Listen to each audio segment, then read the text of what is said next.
Et je vais commencer par vous, Philippe Tabarot. Vous étiez encore il y a quelques temps en charge des transports à la région Sud. Moi, je suis consensuel, je dis la région Sud-PACA. Comme ça, il n'y a pas de problème. Et maintenant, vous êtes sénateur et restez très attentif à ces questions de mobilité et de transport, puisque vous en occupez pour le groupe LR au Sénat. Quel est votre... Vous avez donc plus de liberté de parole que Franck Dersin, d'une certaine façon, qui est un petit peu contraint par certaines opérations en cours. Comment vous évaluez cette accélération de l'histoire? Je crois que c'est Bernard Roman qui rappelait qu'il y a quelques années, on se disait, oh, allez, on en parle beaucoup et puis ça se fera. Bonjour à tous. Première remarque, c'est vraiment pas sympa de nous faire passer en troisième table ronde, parce que vraiment, tout a été dit et bien dit. Et voilà, vous allez faire un effort pour... On va essayer de trouver autre chose, mais enfin, en plus, on souscrit, on est d'accord avec eux, c'est-à-dire qu'il n'y a pas grand-chose, en tout cas moi, à titre personnel, sur ce que j'ai entendu dans les deux précédentes tables rondes qui vont choquer. Bien au contraire, je pense que c'est le résumé de la situation que l'on a pu vivre, notamment, je vais prendre mon ancienne casquette de vice-président à région Provence-Alpes-Côte d'Azur, pour vous dire qu'on arrive, et c'est vrai que ce colloque arrive au bon moment, à une décision qui a été prise tout récemment. Je le dis d'autant plus que j'ai beaucoup travaillé sur le processus, j'y reviendrai un instant, depuis 2017, et le premier appel à manifestation d'intérêt jusqu'à présent, mais je n'étais plus en responsabilité au moment de la prise de décision. Donc voilà, je peux parler très librement par rapport à ça. Moi, ce que je veux dire, c'est que l'ouverture à la concurrence existe aujourd'hui, ça a été dit. Alors la question qui se pose à mon sens, c'est est-ce qu'on va vers une réussite et est-ce qu'on va vers une réussite, si c'est le cas, totale ou partielle? Et je pense que ça, c'est le vrai sujet. De se dire que de manière effective, ben ça y est, la région Provence-Alpes-Côte d'Azur a désigné sur le lot numéro 1 un autre opérateur que la SNCF pour exploiter en juin 2025 le réseau, la ligne entre Marseille, Toulon et Nice qui représente environ 10% du réseau. J'ouvre une parenthèse, ça n'a peut-être pas été totalement évoqué. Début de la décision politique d'avancer sur ce sujet de la concurrence 2016, appel à manifestation d'intérêt 2017, et très probablement, et vraiment en ne perdant pas beaucoup de temps sur toute la procédure, c'est en juin ou juillet 2025 que vous aurez exploité cette ligne. Donc vous vous rendez compte de la durée de tout ce qu'on a évoqué et véritablement, je crois que ça, c'est un des éléments. Elle est effective aujourd'hui, elle est à venir. Franck en parlera beaucoup mieux que moi dans sa région, dans le Grand Est, dans les pays de la Loire, en Île-de-France également. Et elle est effective même chez ceux qui n'ont pas voulu la mettre en place pour des raisons idéologiques. On en a discuté avec eux, ce sont nos copains, que ce soit Gérard Lallec qui est maintenant au Sénat avec moi, sur ancien vice-président de Bretagne, notre ami Jean-Luc Gibelin également, ou pour des raisons idéologiques, ils nous disent, nous, on ne veut pas travailler avec un autre opérateur que la SNCF. Pour autant, ils se sont servis de l'ouverture à la concurrence pour renégocier pour 10 ans de très bons contrats avec la SNCF, en disant à la SNCF, attendez, nous on vous a toujours défendu, vous avez intérêt à nous faire de très bons contrats avec de très bons prix. Donc là aussi, voilà, ça n'a pas été uniquement quelque chose de positif pour les régions qui s'engagent aujourd'hui, mais d'autres en ont bénéficié. Et puis, deuxième point, au niveau de la SNCF, je crois, et là on a gagné peut-être une bataille des idées, dans l'esprit de tout le monde, ou en tout cas de nombreuses personnes, il est maintenant clair que la SNCF, dans le monde ferroviaire aujourd'hui, ne peut pas tout faire. La SNCF ne peut pas exploiter tous les TGV sur le territoire, ne peut pas exploiter tous les trains d'équilibre du territoire, toutes les intercités, tous les franciliens, ne peut pas gérer toutes les infrastructures, gérer toutes les gares. Et on s'aperçoit que ce modèle économique de la SNCF, qui était peut-être le modèle adapté à une certaine période au XXe siècle, pour des raisons historiques que vous connaissez aussi bien que moi, n'est plus un modèle d'actualité. Et là, je pense que c'est véritablement cette mutation qui se fait, et la SNCF a été un petit peu prise à partie sur un certain nombre de choses, et à juste titre, on a parlé des difficultés qu'on a eues au niveau de notre région, et je salue deux techniciennes qui ont énormément travaillé sur ces sujets, à la fois Caroline et Clémentine. Je ne donne pas leur nom de famille, comme ça vous n'allez pas essayer de me les débaucher dans les autres régions, mais en tout cas, tout ce dont vous avez parlé, elles l'ont vécu et elles ont eu beaucoup de difficultés, mais il faut reconnaître également qu'aujourd'hui, la SNCF arrive à mieux se réorganiser, à lutter en interne sur les immobilismes qui existent et qui sont très forts. Donc je pense qu'on a en partie réussi le début de l'ouverture à la concurrence, et si j'ai l'occasion de reparler tout à l'heure, j'évoquerai la possibilité peut-être de la réussir totalement avec une mobilisation de tous les partenaires dont on a parlé, notamment institutionnels, ou une réussite partielle, parce qu'on voit bien qu'il y a encore de nombreuses difficultés. Elles ont été très précisément définies lors des différents intervenants. Quand on voit que le premier appel d'offres, suite à la loi sur le pacte ferroviaire de l'État, est infructueux sur les lignes Bordeaux-Nantes et Bordeaux-Toulon, quand on s'aperçoit que... Et Nantes-Lyon, quand on s'aperçoit que sur l'open access, enfin on a la bonne nouvelle, je ne l'annonce pas non plus, parce que le président Rinaudot ne l'a pas annoncé pratiquement, mais il a fallu du temps, alors que c'est depuis décembre de l'année précédente qu'il y a cette possibilité. On s'aperçoit qu'il y a encore des difficultés, et tout ce dont on a parlé, l'homologation du matériel, tout ce qui touche à la signalisation, la question des péages, on n'en parle même pas, elle a été terriblement bien expliquée par M. Rinaudot et par le président Roman, la question du personnel, la transmission des données. Donc toutes ces questions, on doit réussir à les résoudre tous ensemble, et on a besoin d'une mobilisation de tous les acteurs. Et maintenant que l'autorité organisatrice a fait son choix, qu'est-ce que ça nécessite de sa part pour aussi monter en compétence, pour accompagner cette révolution de la concurrence? Parce que c'est forcément un duo qui va être, et un trio si on ajoute le GC Infrastructure, c'est forcément un duo qui va devoir travailler. Qu'est-ce que ça nécessite comme adaptation de l'autorité organisatrice à ce nouveau contexte?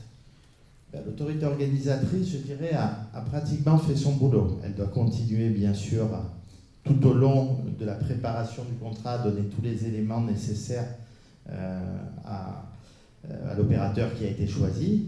L'opérateur a une sacrée responsabilité, je ne peux pas lui mettre la pression, mais quand l'AFP m'a questionné sur ce lot, j'ai dit c'est une décision, c'est un choix historique. Alors, je veux dire, ça ne va pas révolutionner le système ferroviaire français parce que c'est 10% du réseau en Provence-Alpes-Côte d'Azur, cette ligne des métropoles entre Marseille, Toulon et Nice, mais c'est la première fois sur le transport régional qu'un autre opérateur que la SNCF va exploiter du train, a pour mission de doubler demain l'offre, avec toutes les difficultés qui existent. On a un réseau qui est très vieillissant, et bien sûr le corollaire, on en parlera, on a un petit peu parlé, mais il faut que l'État, à travers notamment les contrats de plan, continue à investir sur les infrastructures, parce que ça ne changera rien,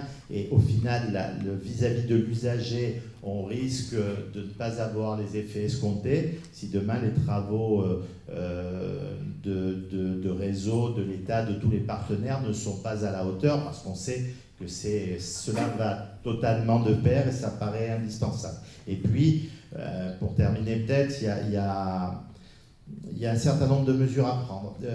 La question du financier se pose. Vous l'avez évoqué, ça peut être le moyen de faire des économies, bien sûr.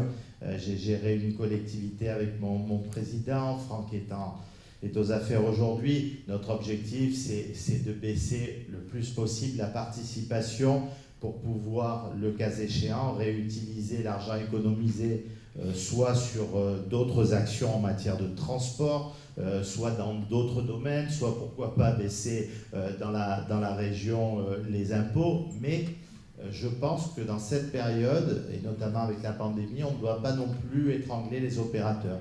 Je pense qu'il y a besoin d'investir fortement aujourd'hui. Le rapport de la Chambre régionale des comptes disait que c'était, je crois, 8,5 milliards en 2017 qui étaient investis sur le TER, donc 90% par les régions. Alors le job est fait aujourd'hui, mais il faut que je crois qu'on continue à avoir un niveau d'investissement important au niveau des AOT et ne pas voir uniquement le prisme de l'économie, bien sûr de l'augmentation de la qualité du service, de l'offre, et la question du prix ne doit pas être totalement mis de côté. J'ai eu un contentieux avec la SNCF qui a duré un certain nombre d'années. On s'est rendu compte qu'au bout du bout, on a fait économiser 130 millions d'euros aux contribuables qui étaient un petit peu surfacturés par la SNCF. Donc oui, il y a des pistes, mais non plus, il ne faut pas tordre le cou aux opérateurs parce que dans cette période, c'est particulièrement compliqué et on a besoin, quels qu'ils soient, que ce soit des opérateurs publics, des opérateurs privés, des opérateurs qui puissent passer ce cap très difficile de cette pandémie et qui demain peuvent retrouver de nouvelles perspectives avec le soutien des autorités organisatrices de transport, particulièrement des régions et bien sûr de l'État. Franck Dersin, en Hauts-de-France, est-ce que vous pourriez nous rappeler un peu votre intention politique sur cette mise en concurrence et puis les différentes échéances qui sont devant vous pour réussir ce changement? Oui, absolument. Alors, nous, notre convention, c'est 500 millions d'euros. C'est 1 366 000 euros par jour. Voilà, c'est ça que coûte le TER en Hauts-de-France. Donc, évidemment, nous sommes inscrits comme, je dirais, en région sud, immédiatement dans cette volonté d'ouverture à la concurrence. Alors, ce que l'on veut, c'est avant tout, ce que disait Bernard Roman tout à l'heure, c'est améliorer le service aux usagers. Donc, je parlais de ces 500 millions d'euros. Moi, je ne cherche pas à dépenser moins. Je veux mieux. On a nos fameux 3A qu'on développe, qu'on essaie de mettre en place, qui sont être assis, être à l'heure et être averti. C'est ça qu'on demande à l'SNCF. Et c'est ça qu'elle n'arrive pas à nous fournir. Et c'est ça qu'on va demander, je dirais, à ceux qui veulent venir demain en Hauts-de-France, je dirais, prendre des parts de marché. Alors, ça y est, on a démarré sur 3 lignes qui représentent à peu près 25% des trains kilomètres de la région. On est surtout là sur la plus importante, c'est l'étoile d'Amiens. On a eu donc 4 réponses. Voilà, on ouvre, je dirais, les réponses. Et puis, on va avancer pour, je dirais, une ouverture d'ici, je dirais, le premier trimestre 2024, donc un petit peu avant toi, même si tu es parti avant nous, pour, je dirais, celui qui gagnera ce lot.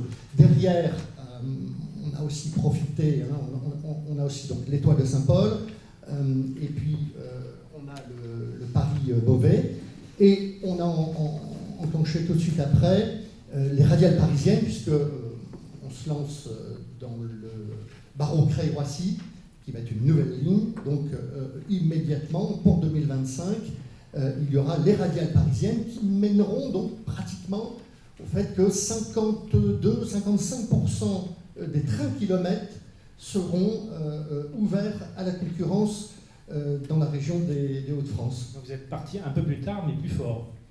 Écoutez, bon, on va essayer d'arriver ensemble. De toute façon, là-dedans, il n'y a pas de concurrence entre les régions.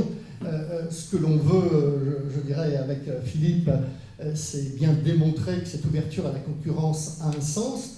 Le monopole n'est jamais bon pour personne. Et comme ça a été dit, le simple fait d'engager, je dirais, cette ouverture à la concurrence, on le voit déjà, oblige la SNCF à bouger et à s'améliorer. Nous, c'est ce qu'on voulait, c'était challenger la SNCF. On ne cherche pas à se débarrasser de la SNCF. Elle va garder à peu près 50% du réseau pour l'instant.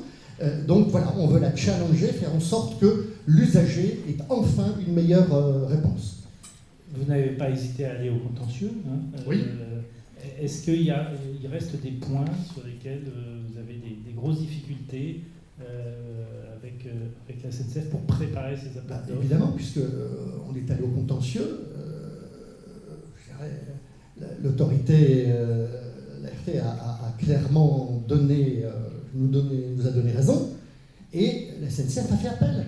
Enfin, c'est l'État qui fait appel contre l'État, en quelque sorte, là-dessus.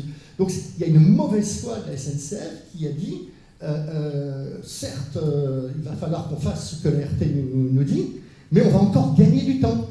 Et donc l'objectif de la SNCF, c'est de faire en sorte que dans les cahiers des charges qu'on remet aux autres, eh bien, il n'y ait pas les éléments suffisamment précis pour répondre.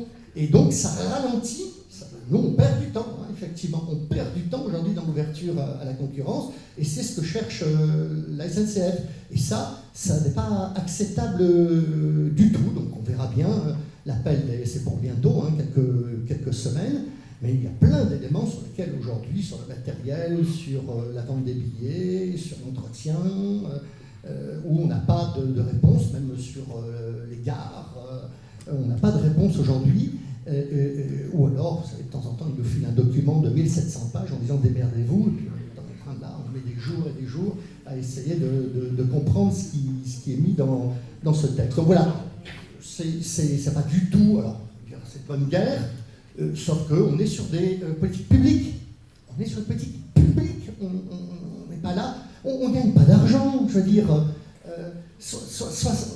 On paye 73% du billet. Hein. Celui qui achète un billet de TER dans l'autre France ne paye que 27% du coût réel du billet. Donc, je dirais que pour un opérateur comme la SNCF, qui est un opérateur public, enfin, qui était peut-être un opérateur public, je ne sais pas, c'est quand même tout à fait anormal. Et je ne peux pas dire qu'il y a un grand changement, malgré le changement à la tête de la SNCF sur ce sujet.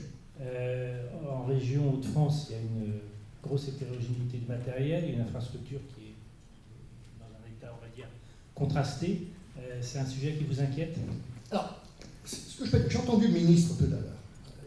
Il n'est pas là, mais je l'ai vu à Valenciennes la semaine dernière. Il nous écoute, je pense. Oui, bah, de toute façon, il m'a entendu la semaine dernière à Valenciennes quand on est venu parler des trains à hydrogène. Donc, il dit toujours je mets 75 milliards d'euros.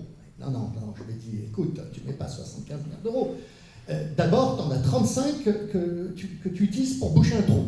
Alors certes, ce n'est pas de sa faute, ce n'est pas la faute de son gouvernement, c'est une accumulation de dettes de réseau, et c'est une accumulation de non-décisions de bon nombre de gouvernements avant, et je dirais ce gouvernement a au moins, je dirais, la bonne idée de ne plus mettre la poussière sous le tapis et de prendre les choses en compte. Sauf que sur les lignes de desserte fine du territoire, il met 7 milliards sur 10 ans, c'est totalement insuffisant. Je donne toujours une image.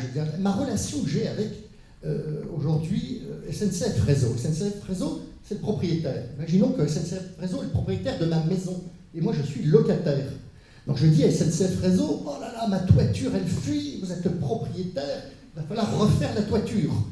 Et SNCF Réseau me dit ah non, je suis désolé, j'ai pas de pognon. Je dis bah, c'est grave, moi j'adore cette maison, mes enfants s'y plaisent et tout. Je vais refaire moi-même à mes frais la toiture. Évidemment, on va déduire ça des loyers.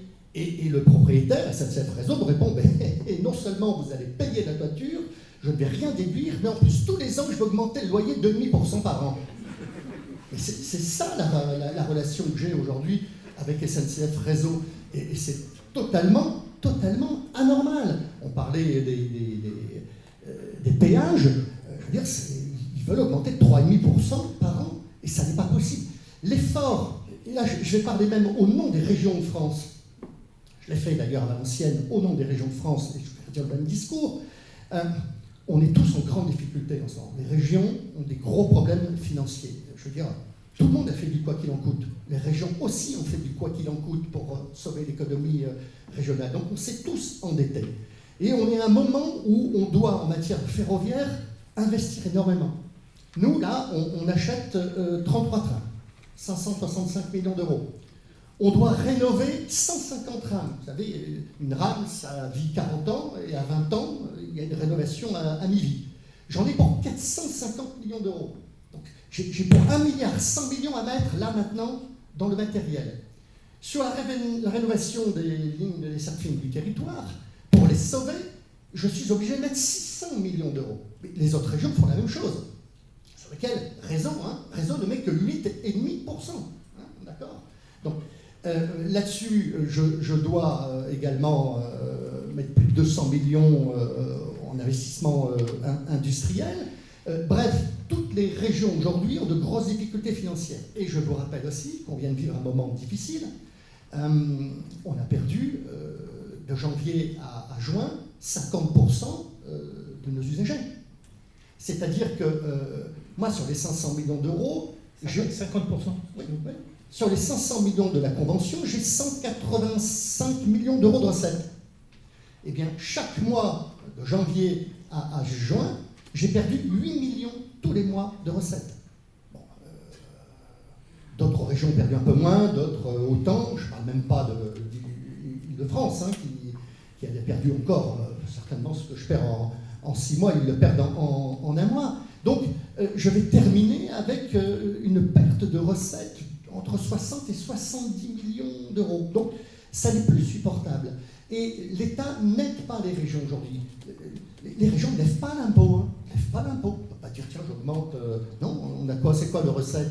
C'est un peu de carte grise. Enfin, les cartes grises, on en vend de moins en moins. C'est 2,5 centimes de TICPE. C'est là aussi, l'essence vend de moins en moins. Donc, nos recettes, elles sont assises sur des recettes économiques qui sont en baisse.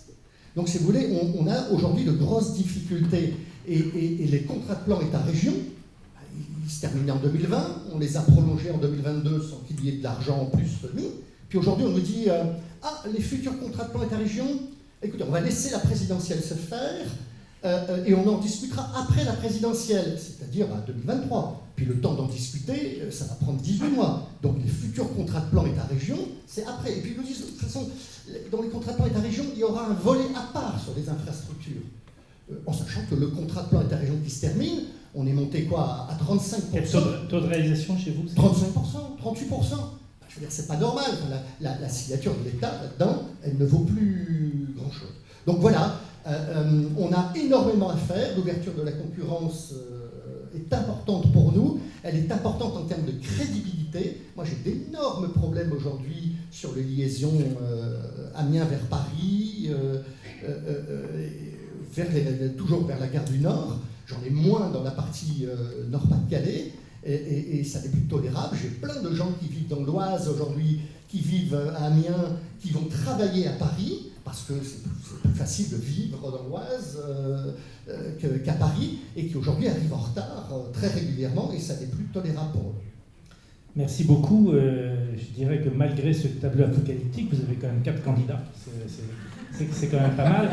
Ou peut-être, grâce à ce tableau apocalyptique, un opérateur comme Transdev insiste auprès des régions. Merci Édouard d'être avec nous aujourd'hui. Bonjour à toutes et tous. On a envie d'entendre Transdev, qui est un peu la vedette de ces derniers 10 jours, même si rien n'est complètement formalisé. Mais bon, je pense que quand même les choses sont claires. Je ne vais pas dire qu'est-ce que vient faire Transdev dans cette galère des transports régionaux, ce serait insultant pour les régions et leurs usagers, mais quelle est la stratégie de Transdev aujourd'hui au vu de tout ce qui se passe et quelles sont ses demandes pour que ça se passe bien? Alors déjà, on est honoré d'être mis devant la scène comme ça. On attend le vote des élus, bien évidemment. On a encore quelques étapes avec la région. Et d'une certaine manière, ça semble valider en tout cas le choix et la qualité de l'offre qu'on a essayé de construire. Notre première stratégie, évidemment, c'est de bien comprendre l'autorité organisatrice, mais c'est surtout de comprendre ce que veulent les clients. Et en fait, on a construit toute notre offre dans une logique purement régionale, avec le souci de la qualité de service, on en a parlé, de la ponctualité, de l'offre, et donc un ensemble d'éléments qui font que quand vous êtes demain un voyageur, un passager dans un TER qu'on nous aura confié, vous aurez une expérience client différente et vous serez content de voyager dans de bonnes conditions. Il y a des notions de sûreté, il y a des notions de doublement d'offres, vous l'avez dit Philippe, qui nous oblige. Donc oui, on a une vraie responsabilité. C'est un peu le statut de pionnier. On a essayé de combiner une partie de connaissance de première langue cheminot avec une connaissance aussi de première langue cheminot européen, en Allemagne, en Suède. On combine ce que nous connaissons, ce qu'on a construit. Je dois rappeler qu'on vient de lancer un train de nuit également, donc on est aussi sur de la longue distance, mais le premier acte symbolique, c'est comment on améliore la mobilité du quotidien à travers l'offre ferroviaire. Et le constat qu'on a fait par le passé, c'est que dans les pays qui ont ouvert la concurrence, on a certes pris une petite part de marché, mais on a boosté collectivement l'offre ferroviaire, multipliée par 3, on a permis d'améliorer la qualité de service, développer les infrastructures, et donc, in fine, on a atteint l'objectif, et cet objectif, il est devant nous, c'est celui du climat, parce que le ferroviaire a un vrai rôle à jouer dans cette dynamique-là, et c'est aussi un aspect important, puisqu'il est clé pour améliorer la mobilité, pour réduire un certain nombre d'inégalités par rapport au transport. On se rappelle que 40% des Français au jour d'aujourd'hui n'ont pas d'offre de transport public à disposition, et donc sont obligés d'utiliser la voiture. Et donc, évidemment, l'objectif n'est pas d'éradiquer la voiture, mais bien de compléter une offre pour en réduire l'utilisation et amener un transport qui facilite la vie des gens et qu'on a tous en tête et en mémoire historiquement, mais qui a disparu au fil du temps. Donc, comment on relance cette dynamique? Comment, sur des lignes qui sont ultra dynamiques, on profite de la dynamique des usagers qui en ont envie, et comment on adapte cette offre. Donc c'est ce qu'on a cherché à faire, c'est ce qu'on cherche à faire sur l'ensemble des régions qui ouvrent à la concurrence. Philippe Dersin dans les Hauts-de-France, avec l'ensemble de ses équipes, on est très content aussi du processus, c'est-à-dire que c'est un processus où on ne vous met pas un cahier des charges stricto sensu, mais on a des premiers échanges partenariaux, de réflexion pour se dire comment on prend le sujet par le bon bout. Comment on part, vous l'avez dit X fois, comment on part à un défaut de fourniture de données et des données. Alors nous, on a des cheminots chez nous, et je peux vous garantir qu'avec ce qui va se passer à très court terme avec la décision finale, on va être encore plus attractif. Et quand on dit, tiens, il nous faudrait cette donnée-là, et c'est impossible de l'avoir par telle région, et que les gens à l'intérieur de chez nous qui ont vécu 10, 15, 20 ans dans la SNCF te disent, mais c'est disponible, il faut arrêter de se dire que ça n'existe pas. C'est intéressant, en tout cas. Et donc, comment on peut aller chercher ça? Donc on a vraiment, on est pionnier, quoi, et on va essayer de tenir ce rôle. On a l'avantage d'avoir une expérience solide, d'avoir déjà vécu un certain nombre de situations, de les échanger, d'avoir des équipes qui sont conscientes de ça, et puis ces équipes, ce n'est pas que les équipes ferroviaires, ce sont les équipes régionales, ce sont les équipes qui ont l'habitude aussi de transporter des millions de passagers tous les jours avec des moyens de type tram, de type tram-train, de type bus et car. Et quand on fait un peu l'assimilation des deux, on arrive à quelque chose qui offre davantage de services, qui développe la mobilité du quotidien. Tous les opérateurs savent que le ferroviaire, c'est avant tout un système, c'est une infrastructure, c'est du matériel, c'est des services, c'est du digital, etc. Est-ce que sur cette ligne Marseille-Nice, il va y avoir un développement très fort, avec du nouveau matériel, avec un nouveau centre de maintenance, etc.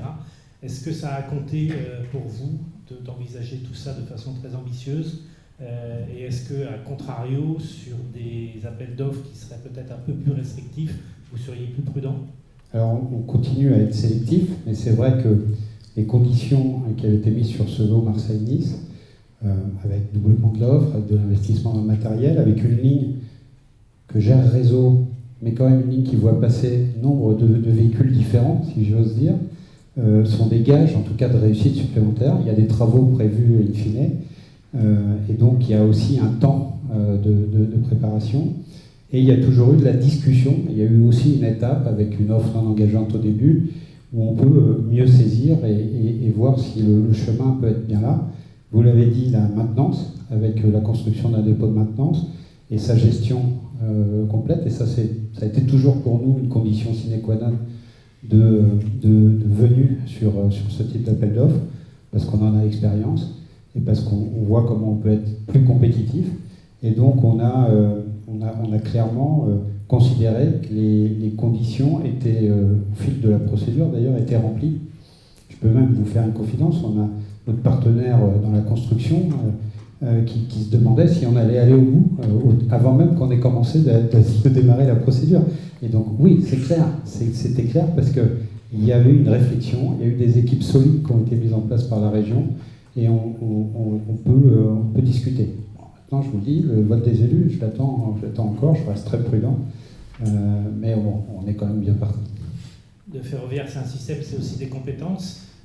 Vous récupérerez le moment venu 166 ETP, mais vous allez probablement aussi renforcer vos effectifs pendant cette période de préparation et pour après. Vous considérez que vous êtes très attractif, vous allez vous ouvrir dans les semaines qui viennent un peu les guichets pour qu'on vous rejoigne. On joue à un guichet, mais quand je fais le bilan des gens qui frappent à la porte, déjà, ça c'est de nature à nous rassurer. Et puis après, il y a effectivement les cheminots, c'est un statut. Ce statut, il a été déterminé. Ils vont venir sur la base du volontariat. Et à nous aussi d'être le plus attirant possible. Et le plus attirant possible, c'est ce qu'on a vécu par ailleurs sur d'autres lignes, c'est être en capacité d'offrir de la polyvalence, de la responsabilisation, une organisation du travail qui est quand même plus flexible et toujours en sécurité et qui nous permet d'attirer les gens qui ont envie. Et finalement, une des logiques qu'on pousse le plus possible, c'est que cette ligne, ça sera la ligne des équipes, ça sera la ligne des gens qui sont dans le territoire. Je crois que ça, c'est essentiel, parce qu'on n'est jamais autant meilleur quand on a des hommes et des femmes qui rendent service à des hommes et des femmes dans le territoire, ancrés, et avec une capacité d'initiative sur le terrain qui est nécessaire. Et ça, c'est le modèle Transdev. C'est un modèle ultra décentralisé qui nous permet de fixer des cadres, certes, mais surtout de donner de la responsabilité sur le terrain. Donc ça sera une équipe régionale, avec des compétences évidemment armées sur le ferroviaire, qui saura également jouer, alors c'est pas toujours un bon exemple, mais des fois il y aura des défaillances et qui ne seront pas de notre fait, mais on a tout un dispositif pour permettre de déplacer et de récupérer les voyageurs dans d'excellentes conditions, de manière très rapide et très organisée. Oui, Philippe. Oui. Pardon de rebondir un instant là-dessus, mais c'est un vrai sujet, la question du matériel, la question précédente là, que vous avez évoquée, de l'eau donc, dans cette région. À l'eau, où ça a été dit, l'opérateur entrant pouvait choisir son matériel qui était financé par la région et créer un centre de maintenance sur Nice-Ville. Et l'autre lot qui était plus important en volume, mais dont l'opérateur entrant potentiel et récupérer le matériel de la SNCF, c'est un matériel plutôt en bon état, mais peut-être par rapport, pour revenir au débat précédent, sans tous les éléments de connaissance qui inquiètent les entrants. Et à l'identique, le centre de maintenance, et c'est ce qu'on avait entendu dans les discussions de dialogue concurrentiel, de l'appel à manifestation d'intérêt bien avant, où je vous rappelle, on avait 9 candidats. Donc très probablement la pandémie a fait partir un certain nombre d'opérateurs qui n'ont pas voulu après répondre concrètement à l'appel d'offres, ou pour différentes raisons. Mais en tout cas, il semblerait, et là c'est un petit tuyau que je donne aux futures régions peut-être qui vont s'élancer déjà, mais peut-être pour nos collègues qui voudraient ensuite avancer sur ce sujet. Je crois qu'il y a une forte demande aujourd'hui des nouveaux entrants de pouvoir travailler sur un matériel neuf qu'ils choisissent et sur leur propre centre de maintenance. Pour autant, ce ne sera pas possible partout, et ce qui montre qu'avec l'ART notamment, nous devons encore pousser la SNCF à donner tous les éléments indispensables pour pouvoir avoir une transition du matériel SNCF et des centres de maintenance SNCF, pour qu'il n'y ait pas uniquement, quand c'est leur matériel et quand ce sont leurs centres de maintenance, aucune autre réponse que la leur. Moi, je vais peut-être vous livrer une anecdote, mais je me suis occupé avant de déconstruction des avions. Et un avion qui arrivait pour être déconstruit, il avait l'ensemble des certificats pour chacune des pièces qui le constituaient. La réglementation est différente, certes, mais il y avait toute la traçabilité pièce par pièce. Et on avait finalement la valeur d'actif de l'avion totalement scannée et avec tout le matériel. C'était une obligation légale. Et c'est marrant, mais ils savaient le faire. Ouais. Oui, l'analogie est intéressante. La transition est toute faite pour parler avec Fabien Rochefort, qui dirige Akiem, de cette question du matériel, qui plus est en Hauts-de-France, qui est un centre à la fois de construction, d'expertise en matière d'industrie ferroviaire. Qu'est-ce que vous attendez de cette ouverture à la concurrence, ou qu'est-ce que vous proposez aux différents acteurs d'ouverture à la concurrence en termes de matériel? On voit bien qu'il y a un très fort enjeu sur cette question qui est décisive, aussi bien pour les AO que pour les opérateurs. Bon, merci Gilles, même avant d'intervenir, je vais répondre à votre question. Chez nous, l'ensemble de nos matériels sont cartographiés aux composants, avec une traçabilité aux composants. Lorsque Gilles, on a préparé cet échange, vous m'avez dit, bon, il s'est passé un truc énorme cette semaine quand même, c'est l'attribution du marché par la région Sud à Transdev, et vous m'avez dit, comment est-ce que vous voulez réagir à ça? Parce que c'est quand même énorme. Et je vous ai dit, finalement, moi je souhaiterais réagir de deux manières. Une manière un peu long terme, c'est qu'est-ce qui va se passer sur le marché, qu'est-ce qui est en train de se passer, donc c'est la mutation sur le long terme. Et une manière peut-être un peu plus pragmatique, opérationnelle, parce que chez Akiem on est aussi des opérationnels, c'est dire, cette pierre blanche là, que vient de marquer la région Sud et Transdev, Transdev, là, ils rentrent dans le dur, là, ça va être chaud, maintenant il y a du boulot, et j'ai essayé de me mettre un peu à leur place, et je voudrais réagir à ça, et peut-être faire un parallèle avec une expérience qu'on est en train de mener, plutôt un beau projet qu'on est en train de mener sur la région Hauts-de-France, aux bornes de notre activité. Alors, en 2019, lorsqu'on a vu que voilà, il y avait pas mal d'AMI qui étaient montés par l'Association des régions de France, par différentes régions, on a cherché à s'intéresser un peu à ce qu'était le marché de ce qui est mon métier, c'est-à-dire le financement et la location de matériel roulant, l'acquisition de matériel roulant. Et en fait, toujours un petit parallèle, je vais bien le répéter parce que c'est assez... en Allemagne, où le marché est ouvert depuis 10 ans, alors certes les Allemands sont très différents, c'est de l'autre côté du Rhin, c'est en Europe, mais c'est quand même très différent. C'est 17 000 véhicules, des voitures qui sont assemblées en train, en éléments automoteurs. Et sur ces 17 000 véhicules, 25% sont financés par les opérateurs, alors soit au travers de loueurs, soit par les opérateurs, enfin bref, c'est du financement privé. C'est un peu moins de 5% par les autorités organisatrices directes, c'est-à-dire ils créent ce qu'on appelle des structures de pooling, ils se créent des flottes, et le reste, ça appartient à l'ADB. Voilà. C'est ouvert depuis près de 30 ans. Hein. Ouais, 20 grosses années, ouais, 20 grosses annes. En France, si on fait un parallèle, finalement, on a à peu près une taille à peu près équivalente, c'est 14 000 véhicules. Alors ça, c'est les chiffres de 2018, hein. Vous me pardonnez, je n'ai pas les chiffres. Et puis, jusqu'à dans quelques mois, 100% de ces matériels sont financés par subvention des régions et structurés et portés par un montage avec SNCF. Je pense que on va tous tomber d'accord sur ce point. Alors, pourquoi on en est là et qu'est-ce qui va se passer demain? Et je ne sais pas si finalement ce que vous venez de dire, M. Tabarot, ce que je viens d'entendre chez M. Dersin me fait penser, et puisqu'on vient d'entendre peut-être chez Transdev, me fait penser que ça devrait quand même bouger. Et pourquoi ça devrait bouger? Alors, pour revenir sur le métier de loueur. Un loueur, ça sert à quoi? Premièrement, un loueur, c'est une capacité de financement. Alors, une capacité de financement sur son bilan propre. Chez Akiem, c'est à peu près 2 milliards d'actifs, c'est 600 locomotives, c'est 150 matériels voyageurs. Et nous, on fait ce qu'on appelle, on répartit notre risque. On a un portefeuille de 80 clients, on est répartis sur 17 pays. Et ça peut peut-être vous surprendre, mais les niveaux de dette, le coût de la dette auquel on a accès, il est quand même pas très éloigné. J'ai vu, il y avait quelques banquiers, j'espère qu'ils vont opiner de la tête. J'en ai vu quelques-uns ici. Elle n'est pas si éloignée que ça. Ça se joue à quelques... les banquiers diraient des dizaines de BP, c'est-à-dire des 0,1% de dette, des 0,3, 0,4, mais finalement, quand même, en matière de finance, c'est un peu l'épaisseur du trait. Alors, notre métier à nous, c'est quoi? Déjà, premièrement, on sait acheter du matériel. Alors, ça peut paraître un peu stupide comme comme propos, mais acheter un matériel, c'est extrêmement complexe. Il faut le spécifier, il faut le qualifier, il faut suivre le sous-traitant, il faut suivre la garantie. En plus, on est quand même sur un marché aujourd'hui où les constructeurs, il y a eu des consolidations sur le marché, ils sont plus très nombreux. Donc j'ai vu tout à l'heure qu'il y avait des experts en matière de concurrence, il faut quand même regarder un peu ce qui se passe. Et puis, notre métier à nous aussi, c'est de porter le risque de valeur résiduelle. Actuellement, on loue des matériels à un concessionnaire aux Pays-Bas. Il loue des matériels qui ressemblent peu ou prou, c'est le matériel Stadler qui ressemble peu ou prou aux 73 500, 72 500 pour les initiés. Et sur une ligne qui va bientôt être électrifiée. Donc, ça fait 10 ans qu'ils opèrent les trains.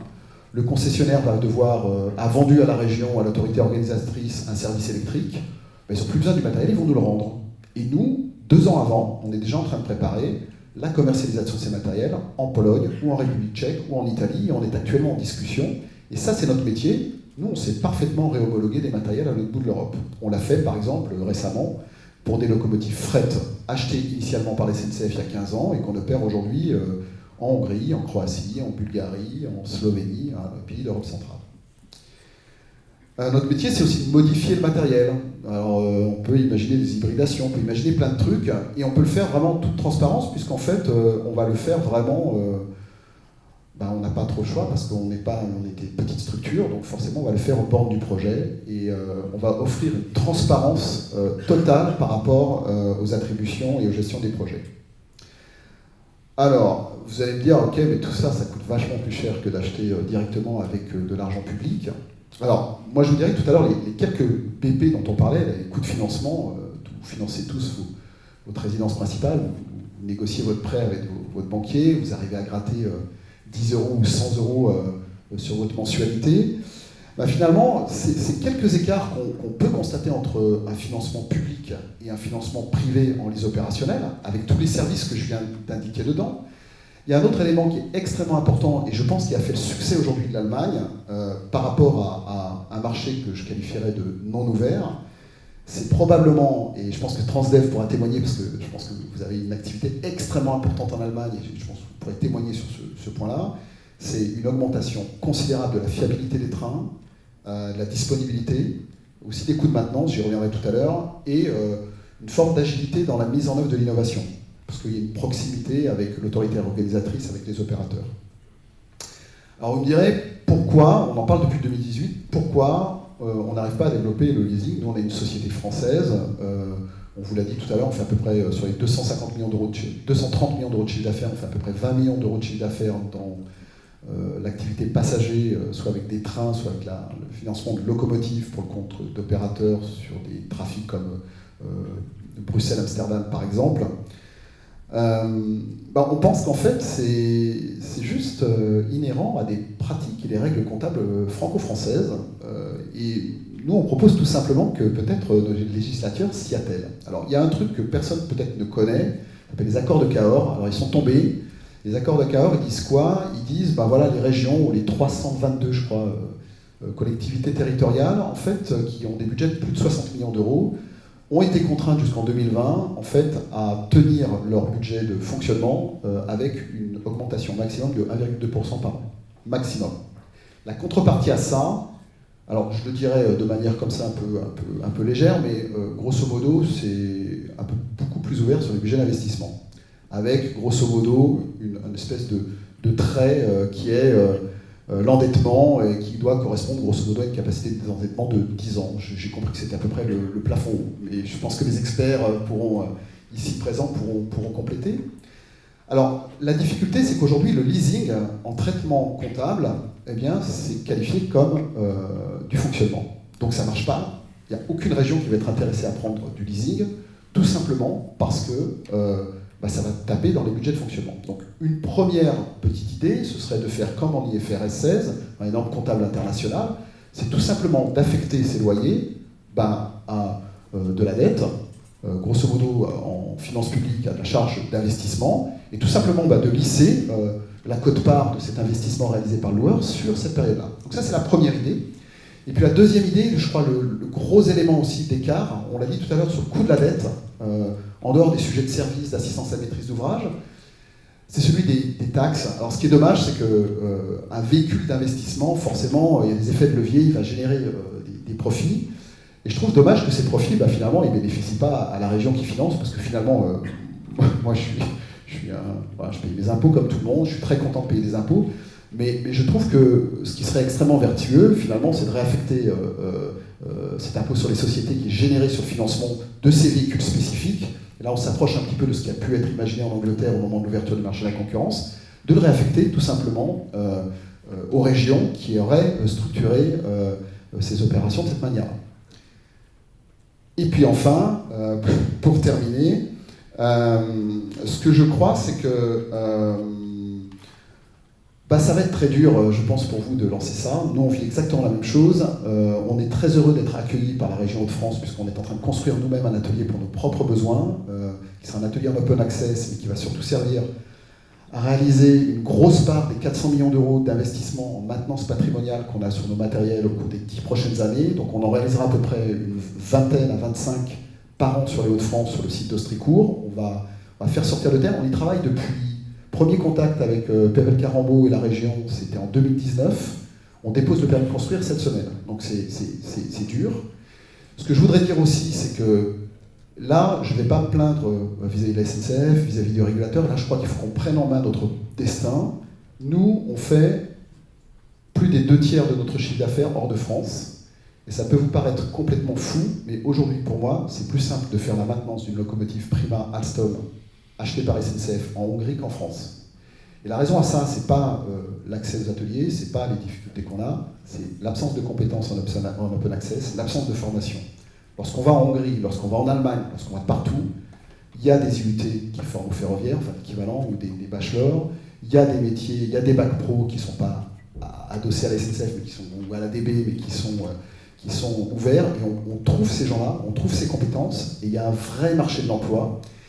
Et il y a aussi un écosystème de sous-traitants qui est présent. Et donc c'est ce que nous allons essayer avec la région de France de faire émerger.